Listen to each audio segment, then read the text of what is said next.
नमस्कार। एमटीटी पाठ्यक्रम के अंतर्गत आज हम अनुवाद के प्रशासनिक क्षेत्र पर अर्थात प्रशासनिक अनुवाद पर बात करेंगे। हम जानते हैं कि अनुवाद वर्तमान संदर्भों में एक बहुत महत्वपूर्ण स्वतंत्र अनुशासन भी बन गया है। उसका पारंपरिक रूप अब वह नहीं रहा जो पहले कभी था, किंतु इस बढ़ती हुई प्रासंगिकता के परिप्रेक्ष्य में जब हम अनुवाद के विभिन्न क्षेत्रों पर दृष्टि डालते हैं तो उसमें एक बहुत महत्वपूर्ण और प्रासंगिक क्षेत्र है प्रशासनिक अनुवाद का। अर्थात जो कार्यालयी क्षेत्र है उसमें अनुवाद के अनेक आयाम हमारे समक्ष आते हैं। उन्हीं समस्त आयामों को केंद्र में रखकर हम चर्चा करेंगे और विशेष रूप से राजभाषा हिंदी, जो कि कार्यालयी भाषा हिंदी कहलाती है और केंद्र सरकार के समस्त कार्यालयों में राजभाषा के रूप में हिंदी की जो स्वीकृति है वह काफ़ी हद तक अनुवाद आधारित है, अनुवाद पर आधारित है। ऐसे में वह जो अनुवाद है उसकी प्रक्रिया वास्तव में एक अलग तरह की प्रक्रिया है और उसकी भाषा भी अन्य अनुशासनों की भाषा से भिन्न है। हिंदी के अनेक रूप हम देख सकते हैं, देखते भी हैं। साहित्य की हिंदी थोड़ी भिन्न हिंदी है, मीडिया की हिंदी वह थोड़ी भिन्न हिंदी है। हम जब प्रशासन की हिंदी, तकनीक की हिंदी, प्रौद्योगिकी की हिंदी की बात करते हैं तो हमें यह अनुमान हम लगा सकते हैं। तो आज हम जब कार्यालयी हिंदी के संदर्भ में प्रशासनिक अनुवाद पर बात करते हैं तो निश्चित रूप से हम समझ सकते हैं कि ये इसका जो क्षेत्र है वो बहुत व्यापक क्षेत्र है। हमारे संविधान में राजभाषा हिंदी के जब प्रावधान किए गए तो अनुच्छेद 343 से 351 तक अनुवाद स्वीकृत हो गया, क्योंकि द्विभाषिकता की अनिवार्यता ने अनुवाद पर आधारित होने का मार्ग प्रशस्त किया। स्वतंत्र भारत में हमारे पास अपनी कोई भी भाषा राजकाज की भाषा उस तरह से नहीं थी, क्योंकि जो मध्यकालीन भारत था, मुगल काल, उसमें प्रशासन की भाषा फारसी थी और उसी में समस्त कार्यों के निष्पादन की अनिवार्यता भी थी। किंतु उसके बाद, मुगल काल के बाद अंग्रेज हम पर काबिज हुए तो अंग्रेजी हम पर थोपी गई, आरोपित की गई। इसलिए शिक्षा दीक्षा में, ज्ञान विज्ञान में, शासन प्रशासन में अंग्रेजी का वर्चस्व हो गया और अंग्रेजी की अनिवार्यता भी हो गई। परिणामतः उस समय भी, यानी मध्यकालीन भारत में और फिर उसके बाद के दौर में जब अंग्रेज हम पर शासन कर रहे थे, तो जन सामान्य से संवाद की भाषा यदि फारसी थी पहले, तो वह समस्त भारतीयों की भाषा नहीं थी। बाद में अंग्रेजी हुई तो वह भी समस्त भारतीयों की भाषा नहीं थी। तो अनुवाद आधारित रहने की यह वृत्ति, यह परंपरा, यह व्यवस्था तो मध्यकाल से थी। इसलिए अंग्रेजी में लिखित या व्यक्त मौखिक रूप से जो भी शासकों के कार्यवाही आदि से संबंधित दस्तावेज थे, संवाद थे, उनको जन सामान्य तक ले जाने के लिए अनुवाद तो करना ही पड़ता था। तो द्विभाषिकता एवं संवैधानिक प्रावधानों से पोषित राजभाषा हुई, राजभाषा हिंदी हुई, क्योंकि द्विभाषिकता उसका एक मुख्य आधार था। और ऐसी राजभाषा हिंदी ने अनुवाद के आधार पर अपना एक विशिष्ट रूप बना लिया, अपनी एक विशिष्ट संरचना बना ली। अब ऐसे में हम देख सकते हैं कि ये जो संरचना है ये सामान्य बातचीत की वाक्य संरचना से या व्याकरणिक व्यवस्था से थोड़ी भिन्न है, क्योंकि हम अंग्रेजी लिखित प्रशासन संबंधी सामग्री का हिंदी में अनुवाद करके उसे अंतरित करते रहे, चाहे बात शब्दावली की हो, जिसे हम पारिभाषिक शब्द कहते हैं, अवधारणात्मक शब्द कहते हैं, क्योंकि अगर अंग्रेजी में डायरेक्टर शब्द था तो हिंदी में उसका समतुल्य हमने निदेशक और निर्देशक, दो अलग अलग क्षेत्रों में प्रयोग होने वाला शब्द है, ये शब्द हमने बना लिया। ठीक उसी तरह चीफ मेडिकल ऑफिसर तो हमने मुख्य चिकित्सा अधिकारी हिंदी में बना लिया। तो चाहे बात शब्दावली की हो, क्योंकि ये शब्दावली जिसको हम कंसेप्चुअल कहते हैं, अवधारणात्मक शब्दावली शब्द कहते हैं, ये शब्द केवल अर्थ से व्यक्त नहीं होते, बोधगम्य नहीं होते, इसलिए इसको शब्दावली कहा गया, क्योंकि इसकी अपनी एक अवधारणा है। उस अवधारणा को परिभाषित किया जाता है। इसलिए बात चाहे प्रशासन में शब्दावली की हो, चाहे प्रयुक्तियों की हो, अभिव्यक्तियों की हो, टिप्पणियां जिनको हम कहते हैं, यहाँ तक कि पत्र आदि की बात हो, पद नामों के साथ साथ विभागों अनुभागों के नामों की बात हो, उनके अनुवाद की बात हो, ये सब अंग्रेजी स्रोत भाषा रही है और उस प्रशासनिक सामग्री का अनुवाद जो हिंदी में हुआ है तो हिंदी लक्ष्य भाषा रही है। प्रयास यह रहा कि यथासंभव मूल शब्द, वाक्य, अभिव्यक्ति या प्रयुक्ति आदि या पत्र आदि या प्रारूप आदि उसके समतुल्य अनुवाद हिंदी में किया जा सके। इसलिए प्रशासन में ये द्विभाषिकता की जो अनिवार्यता आई, इसको कार्यान्वित करने में हिंदी अधिकारियों की भूमिका बहुत महत्वपूर्ण हो गई, जिनको हम हिंदी ऑफिसर कहते हैं। फिर राजभाषा अधिकारी या प्रबंधक राजभाषा, कनिष्ठ और वरिष्ठ अनुवादक, पहले हम जूनियर ट्रांसलेटर, सीनियर ट्रांसलेटर इस रूप में उनको उनकी पदों पर नियुक्तियां होती रहीं, अब उनको अनुवाद अधिकारी भी कहा जाने लगा है।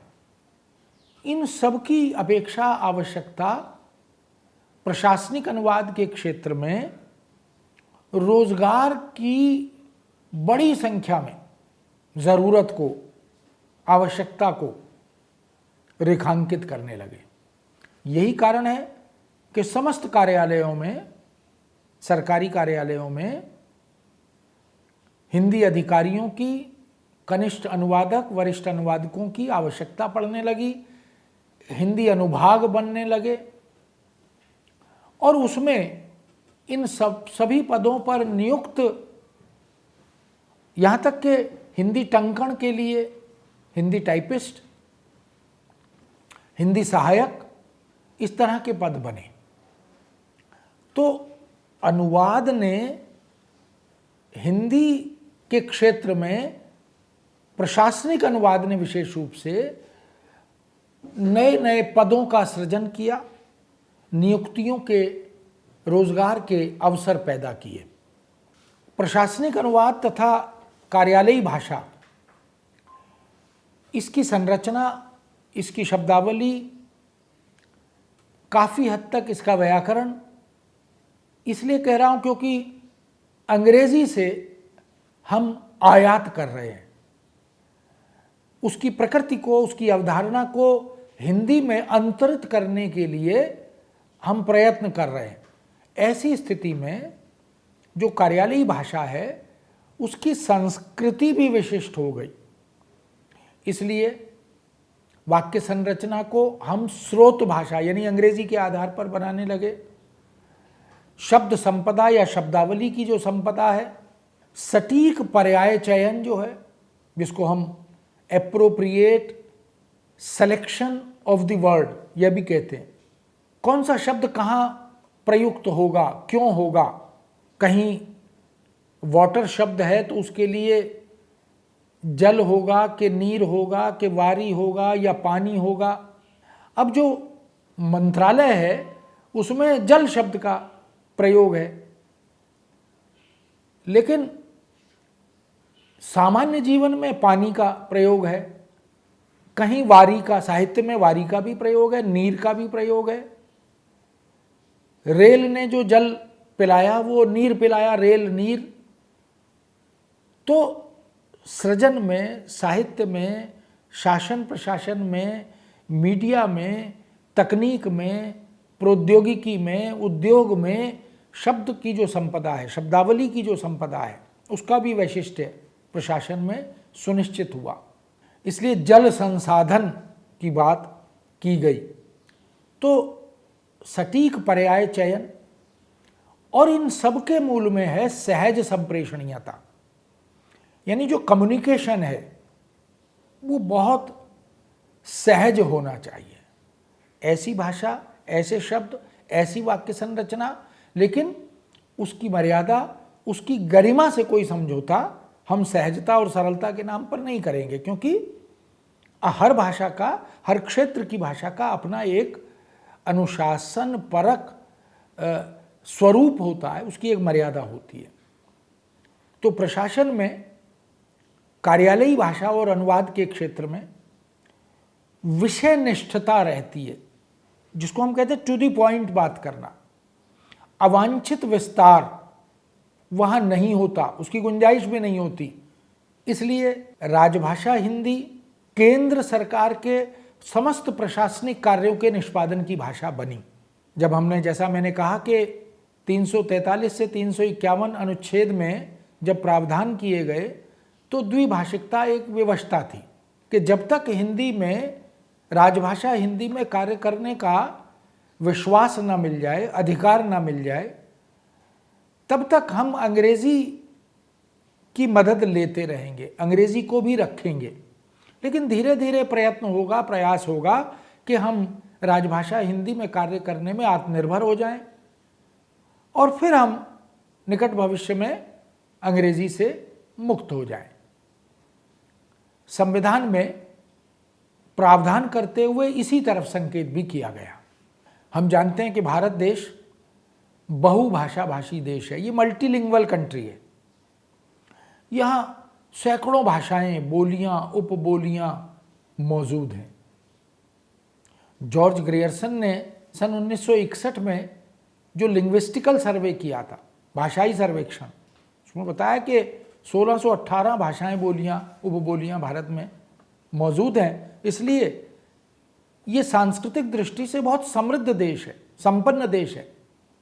उसका मूल कारण क्या है कि एक भाषा या एक बोली किसी एक संस्कृति का प्रतिनिधित्व करती है। तो बहुसांस्कृतिक भी हो गया, बहुभाषिक भी हो गया। इसलिए संविधान की 8वीं अनुसूची में 22 भाषाओं को राष्ट्र की भाषा का दर्जा दिया गया।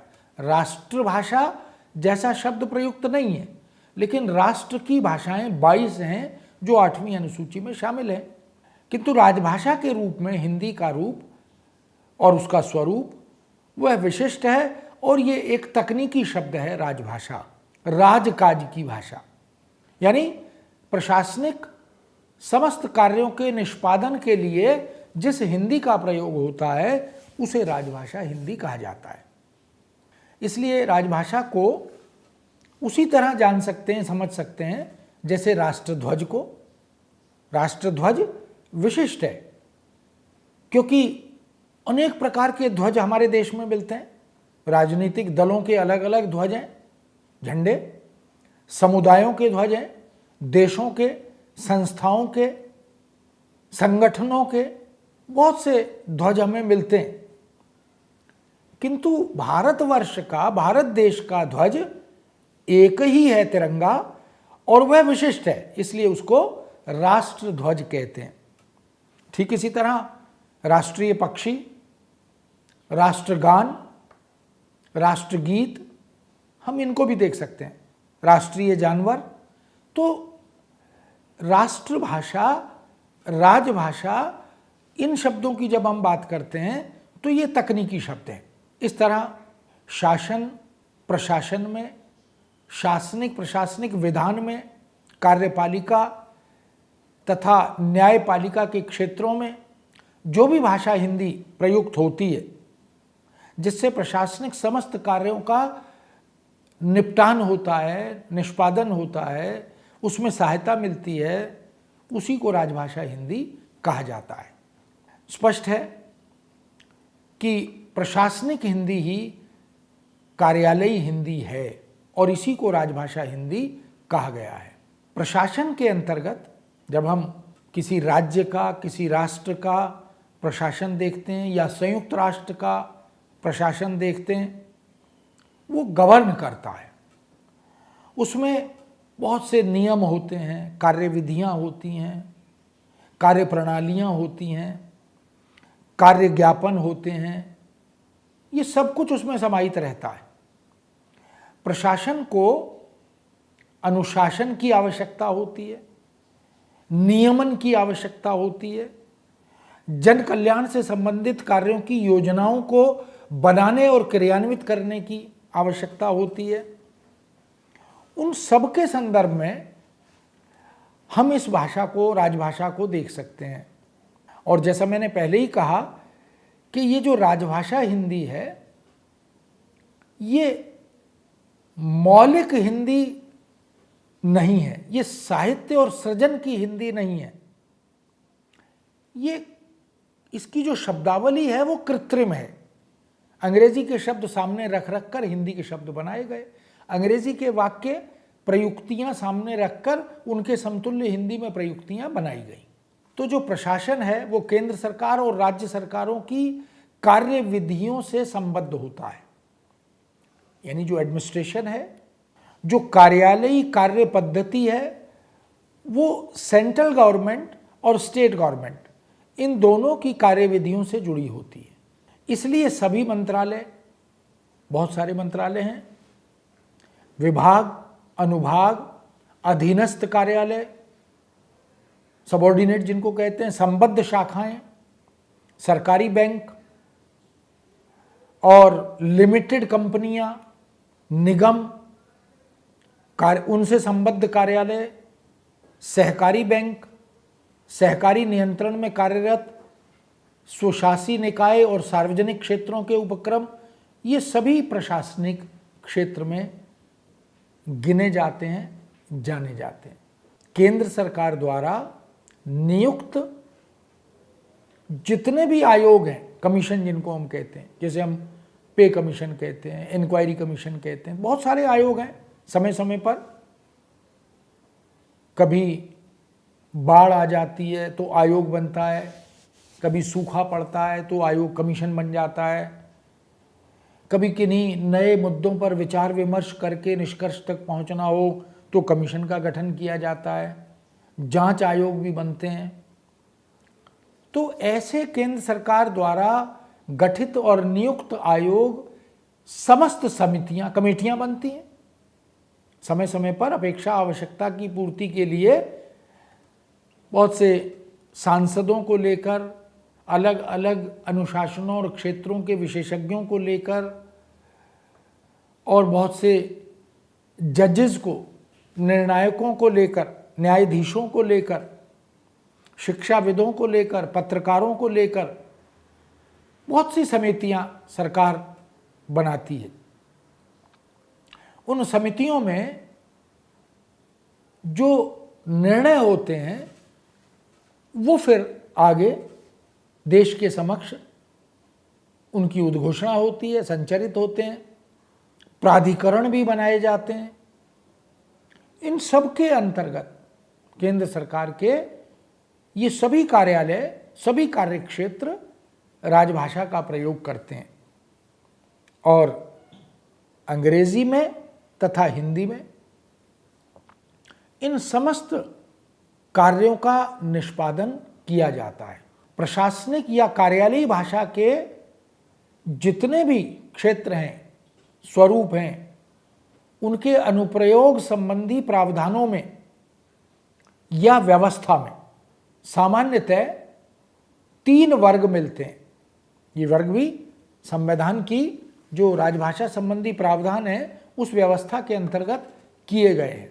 यानी पूरे देश को जो भी 28-29 राज्य हैं, उन सभी राज्यों में हिंदी का प्रयोग किस रूप में होता है, किस स्तर तक होता है, उसके प्रयोक्ता कौन कौन हैं, उनकी मातृभाषा क्या है, उस राज्य या क्षेत्र की भाषा क्या है और कहाँ लगभग सभी कार्य हिंदी में होते हैं, कहाँ हिंदी के साथ क्षेत्रीय भाषा का प्रयोग भी होता है, कहाँ क्षेत्रीय भाषा के प्रयोग का प्राधान्य है और हिंदी की जो जानकारी है वो तुलना में कम है।